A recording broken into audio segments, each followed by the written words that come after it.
In Los Angeles County, officials predict they may pay out between $1.6 and $3 billion to resolve more than 2,500 claims of abuse. In some cases, this was sexual abuse inside the very facilities charged with protecting and rehabilitating the county's youth. With numerous claims of sexual abuse against the LA County Probation Department, ABC News Live Prime sharing 3 personal testimonies in a special report airing tonight. No one to turn to. Who guards the guards? And one of the interviews includes Dominique Anderson, one plaintiff among thousands who alleges in a lawsuit that LA County probation officers abused her. All right, so apparently the juvenile system in Los Angeles is more corrupt than we thought, and that there's been widespread abuse within Los Angeles' county's juvenile detention facilities. Nearly 600 individuals have stepped forward with claims that they were sexually and physically abused in these facilities. Places that were supposed to reform and protect them, not harm them. The allegations span over 2 decades, with some even being from the 1970s.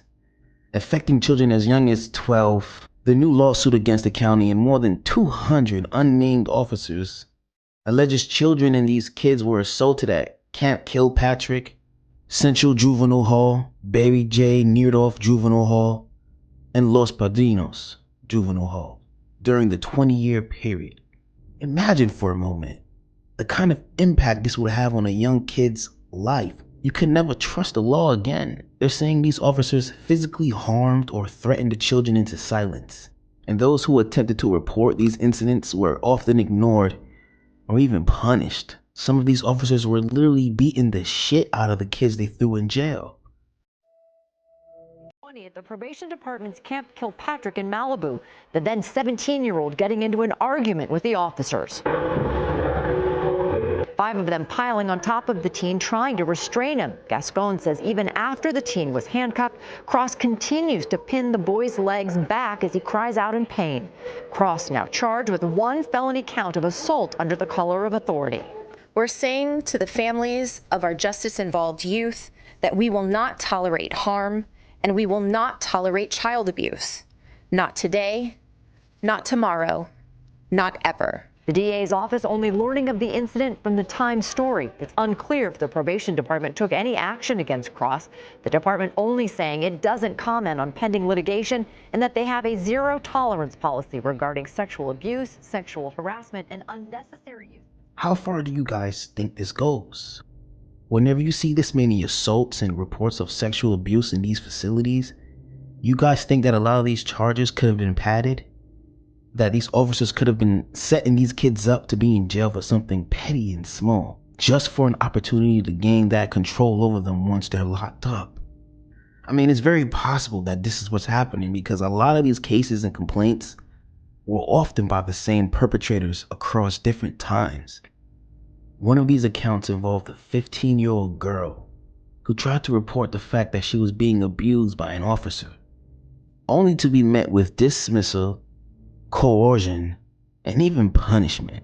With numerous claims of sexual abuse against the LA County Probation Department, ABC News Live Prime sharing 3 personal testimonies in a special report airing tonight.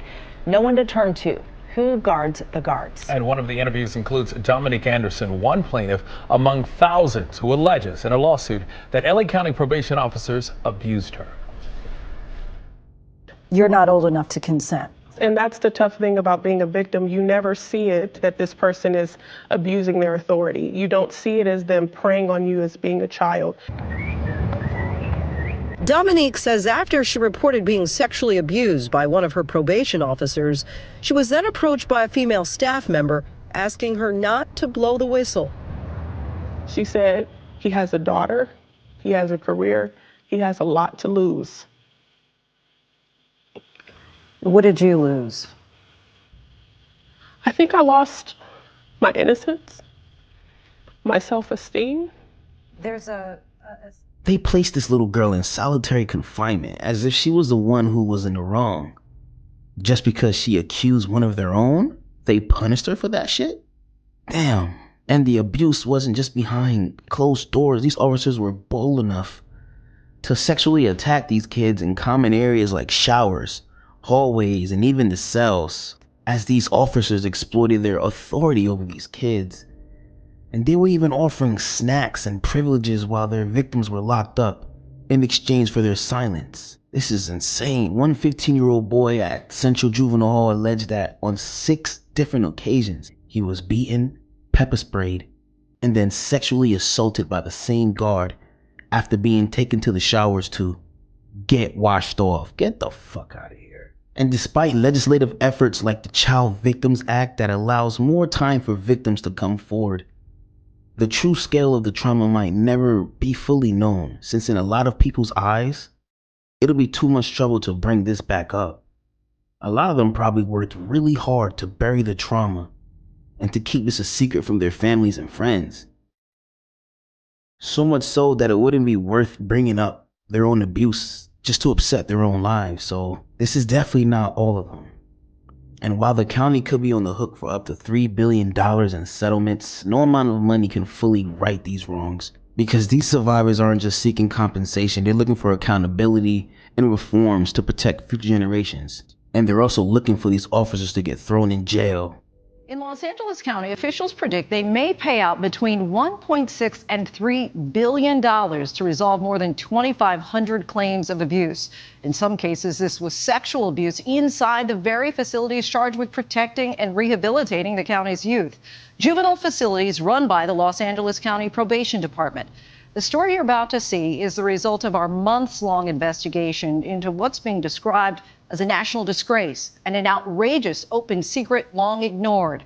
We want to warn our viewers that this story contains accounts of sexual abuse that can be disturbing. Nestled at the base of this Santa Clarita, California canyon lies what looks like a summer camp. But aside from the name, Camp Scott, the comparison ends there. When I got here, I was excited because I was told that I was going to find discipline, I was going to find rehabilitation, and so I was excited about that. But I found the things that I found here was a total opposite.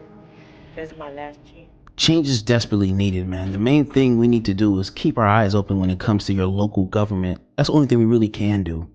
The president and Congress, all that shit, they don't work for the American people. They work for foreign interests. They work for the military. Like, they don't work for the common people. So if you guys see something like this happening in your hometown, try and support their cause in any way that you can. Let me know how you guys feel about the situation, and if you personally know a situation similar to this. I would love to hear their story about it as well. So like, comment, and subscribe, everyone, and be safe out there. Here at the Crenshaw Probation Department, Ernest Walker was a supervisor. In her lawsuit, Dominique says that he picked her up from her grandmother's house, drove her to her hotel for sex, and then paid her $200. It was just, okay, well, I'm going to pay you $200. I'm going to pick you up. And he actually orgasmed on the ride to the hotel. How old were you when you first met Ernest Walker? 13. You were 13. Do you know roughly how old he was? I believe he would have to be like mid to late 40s.